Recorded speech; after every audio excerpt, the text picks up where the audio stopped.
Vamos começar, Augusto, diretamente hoje, sem editorial, porque acabou de chegar essa notícia quente, fantástica, que os nossos ouvintes, eu acho que pelo menos a maioria deles, vai gostar muito. A Procuradora-Geral da República, Raquel Dodge, pediu a condenação da senadora petista Gleisi Hoffmann no âmbito da Lava Jato. Para a PGR, Gleisi cometeu crimes de corrupção passiva e lavagem de dinheiro. Dodge quer ainda que Gleisi devolva 4 milhões de reais aos cofres públicos e perca o mandato. A Procuradora-Geral afirma ter fixado para o pagamento por danos morais e materiais pelos crimes o valor de 4 vezes a propina que teria sido solicitada. Segundo Dodge, o prejuízo provocado pela corrupção é difícil de ser quantificado. A manifestação foi apresentada ao STF nas alegações finais da Procuradoria, entregues no processo contra Gleisi e Paulo Bernardo, o maridão lá da Gleisi. A senadora, que também é presidente do PT, a gente sempre zombou aqui da primeira presidente ré do PT, colocou ela, o Lula lá, colocou ela, mesmo sendo ré, tem afirmado que não há provas contra ela. Não é nenhuma novidade, né, Augusto? Petista dizer que não tem provas. É o mantra. Agora, o que eu acho interessante, Augusto, para você comentar, é que a Gleisi sempre falou em nome de todas as mulheres. E chegou lá uma mulher na Procuradoria-Geral da República e está pedindo a condenação dela. Não é irônico? Isso é ótimo, irônico e ótimo, porque acabou aquela conversa fiada de misoginia, perseguição a mulheres, preconceito e coisa do Janot. Não, é a Raquel Dodge, até o momento absolutamente insuspeita, não há porquê fazer qualquer reparo ao trabalho dela, que fazendo em busca de justiça, enquadrou devidamente a senadora Gleisi Hoffmann, presidente do PT, conhecida no departamento de propinas da Odebrecht pelos codinomes Coxa e Amante.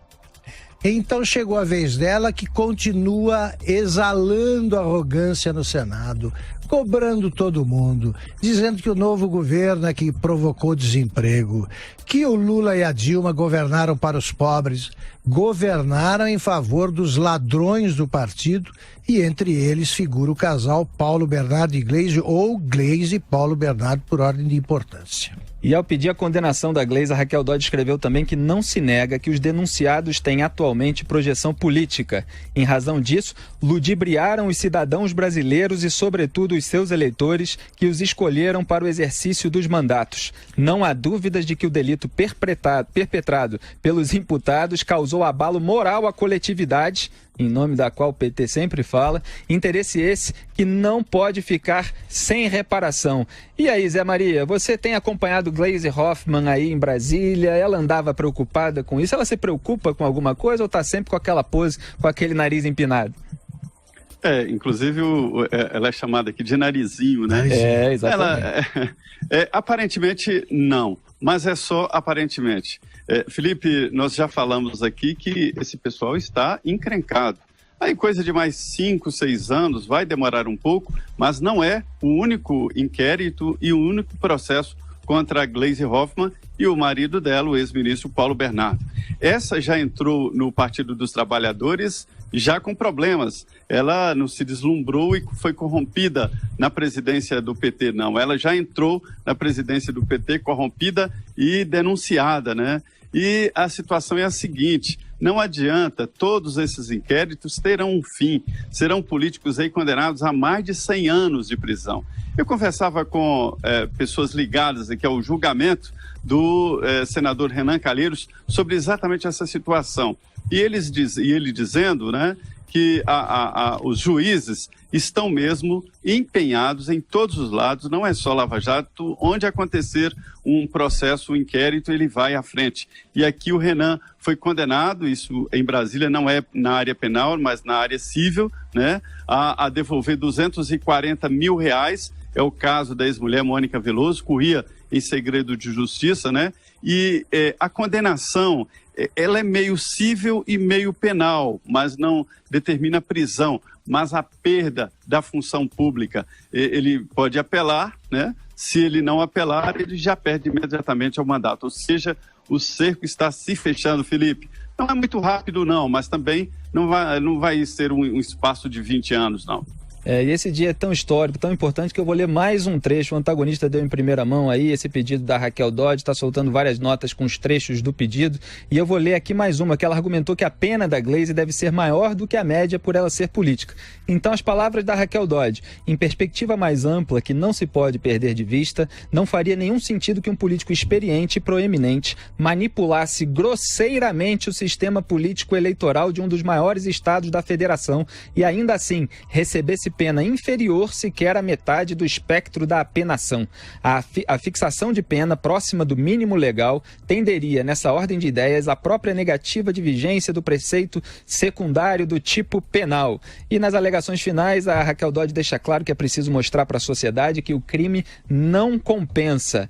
A Gleisi merece uma pena acima da média, não está merecendo, não, Augusto? Merece, e é alentadora essa manifestação da Raquel Dodge, né? Havia algum tipo de desconfiança no começo, que ela foi nomeada pelo presidente Michel Temer, só ele podia nomear, né? Não havia outra forma. E ela tem mostrado com muita clareza que ela quer fazer justiça. Piora muito a situação da turma do foro privilegiado, e ela acaba de enquadrar a cúpula de um partido, né, que ocupa o cargo principal, porque a Gleisi faz companhia agora ao Aécio, já não é presidente, mas ele foi enquadrado como presidente do PSDB. O presidente do PMDB é o Jucá, a hora dele vai chegar. E não sei se o presidente do PR também está com problemas, não é, Zé Maria? Aquele Antônio Carlos. O ex-presidente do Partido do Garotinho. Exatamente. É foragido. Está foragido há dias, teve a sua prisão decretada. E o atual presidente também tem problemas. Essa turma que preside partidos aí vai merecer uma ala especial na cadeia. Lembrando que o presidente do PR está foragido, ele foi acusado em delação pelo Ricardo Saldi de ter negociado a compra de apoios que a JBS pagava para os partidos apoiarem a candidatura de Dilma Rousseff. Perfeito. Para vocês verem, e a Dilma está lá torrando o nosso dinheiro numa viagem à Europa e acusando o golpe, quando o PT estava envolvido aí em compra de apoio com dinheiro da JBS, que em boa parte era obtido por benefícios irregulares do BNDES no próprio governo petista. Viu? É brincadeira. A gente está no ponto aqui com um vídeo que é bom lembrar, Zé Maria, da Gleisi Hoffmann bancando aquela mulher cheia de moral no processo de impeachment contra os senadores. Solta aí. Um processo que nós questionamos desde o início, e nós temos o direito de se manifestar e defender a presidente da República. Talvez tenha uma coisa que eu concorde com o senador Magno Malta, é que aqui não tem ninguém com condições de acusar ninguém e nem de julgar. Então por isso que a gente diz que é uma farsa. Qual é a moral desse Senado para julgar a presidente da República? Qual é a moral que tem os senadores aqui para dizer que ela é culpada, para caçar? Quero saber qual é a moral que vocês têm. Gostaria de saber, porque a metade aqui não tem. Se tivesse moral, presidente. Silêncio, por favor, silêncio. Se tivessem moral, se tivessem e quisessem de fato. Silêncio. Se tivessem, senhor presidente. Eu peço que todos se contenham, por gentileza. Que é isso? Você é de trabalhador escravo. Está suspensa a sessão por 5 minutos. É isso aí, Gleisi Hoffmann falando em causa própria, né? Não tem moral. Eu acho que ela tem razão, viu? Tem razão. Eu acho que a Gleisi Hoffmann está na comissão de frente, realmente não é confiável. Agora, ninguém aqui pode falar nada, ela está confessando, né? Exatamente, era uma confissão, né, Zé Maria? Confissão. Fala aí. Tem a história antiga de dois presos que chegam na frente do delegado, e um vira para o outro, esse aí é bandido, você é bandido, assaltante, e o outro, você é 171, é bandido também. E aí o delegado falou, pois bem, agora que vocês já se apresentaram, os dois vão para a cadeia. Então, é uma história mais ou menos assim, a Gleisi sabe do que está falando, né? Augusto, eu vi um comentário seu aqui no Pingos, que eu assim, adorei sobre aquela comparação do que é crime e o que não é crime, numa relação aos campos de concentração, que não havia nenhuma previsão legal, né? Exatamente. Sobre o crime de guerra. Então, assim, os políticos tinham que chegar a um momento e dizer, não, gente, espera aí, isso não é política. Isso é bandidagem. A gente falava do presidente do PP, é o Ciro Nogueira, o presidente atual do PP, o outro está foragido. Então, nenhum presidente de partido escapa, mas isso não é motivo para inocentá-los. Eles tinham que chegar a esta conclusão. Se você falou, gente, não tem como fazer política Eles assim, criaram, né, Zé, uma situação nova. Então não havia, não haviam sido instituídos os crimes contra a humanidade. Não estavam prescritos, né? Agora, eles cometeram o que deve ser qualificado, os nazistas, de crimes contra a humanidade. Por esse motivo, foram devidamente punidos. É o caso desses políticos. Eles inovaram tanto que eles precisam de uma lei. Diga, Zé Maria. Augusto, eu tenho uma tese. Todo mundo sabe que há uma ausência, um vácuo de lideranças políticas, assim, uma ausência grave demais. E o que aconteceu, na minha opinião, foi o dinheiro. Acabou aquele líder político que conseguia reunir liderados e cresceu o líder com dinheiro. É o caso de Valdemar Costa Neto, é o caso de Aécio Neves e outros que só impunham a liderança diante de muito dinheiro. Ele arrecadava, fazia campanhas de aliados e assim que se formou a grande liderança nacional. Esse pessoal que está aí é falso, não é líder, tem dinheiro para financiar campanha e agora, daqui para frente vai mudar.